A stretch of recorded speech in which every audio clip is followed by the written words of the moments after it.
master est né à la demande, entre autres, de Mediaconstruct, qui réunit les professionnels du bâtiment et qui cherche à promouvoir la collaboration entre eux et entre autres les théories de l'Open BIM, et est né de la réunion de 9 partenaires académiques, 2 écoles d'ingénieurs, 3 écoles d'architecture, le CSTB, des écoles de géographie, pour fabriquer une formation permettant aux professionnels d'apprendre à travailler ensemble.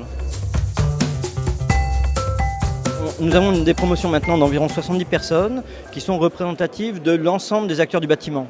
On a des architectes, des ingénieurs, aussi bien en bureau d'études qu'en entreprise, des maîtres d'ouvrage, des géomètres, des bureaux de contrôle, tous les types d'acteurs qu'on rencontre dans le bâtiment et qui se côtoient pendant une année au sein du Master BIM.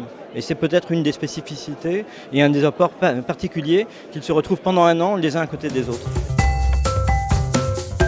Ils viennent chercher, et on voit que leurs demandes s'affinent au fil des ans, une compréhension de ce qu'est le BIM dans l'absolu, surtout de ce qu'il peut être spécialement pour eux dans leur position, dans leur structure, sur leur projet, avec leur rôle, et viennent aussi chercher cette proximité avec les autres professionnels, que ce soit du même métier mais exerçant différemment d'eux, ou des autres métiers qu'ils côtoient. Et le fait de travailler ensemble, en se disant le BIM c'est un peu de technique, on parle d'outils, on parle de format de fichiers, on parle d'échanges, mais c'est surtout de la collaboration entre les acteurs sur les projets.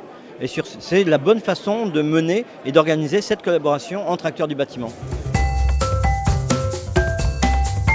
C'est exactement ça, c'est être certain de sa culture, connaître celle des autres et surtout savoir mettre en place et animer un processus collaboratif entre acteurs, y compris avec des choses qu'on fait de plus en plus maintenant, qui sont d'apprendre la conduite du changement par exemple.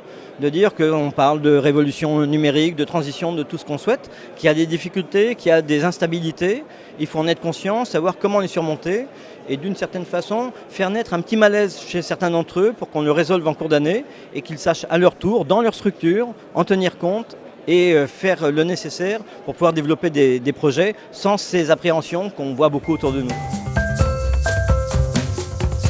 La question pour moi, c'est qu'est-ce que ça veut dire BIM Manager ? On a plutôt tendance à penser, et les sondages qu'on a fait parmi nos candidats le confirment, que ce n'est pas une fin en soi. On n'est pas BIM Manager tout court. Peut-être dans cette période de transition, il y a certaines personnes qui vont avoir éminemment ce rôle, mais pour nous, si on est BIM Manager, c'est qu'on a déjà un rôle dans une structure, qu'on soit côté maîtrise d'œuvre, côté maîtrise d'ouvrage. On va gérer ou inventer le processus BIM de l'entreprise. On va ensuite organiser les processus BIM particuliers de chaque projet. On va mettre en œuvre ces collaborations.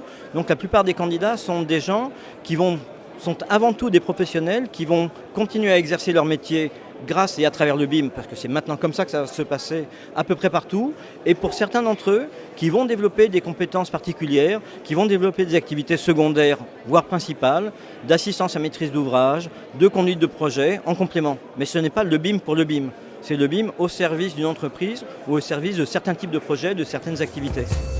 Merci beaucoup Olivier. Merci à vous.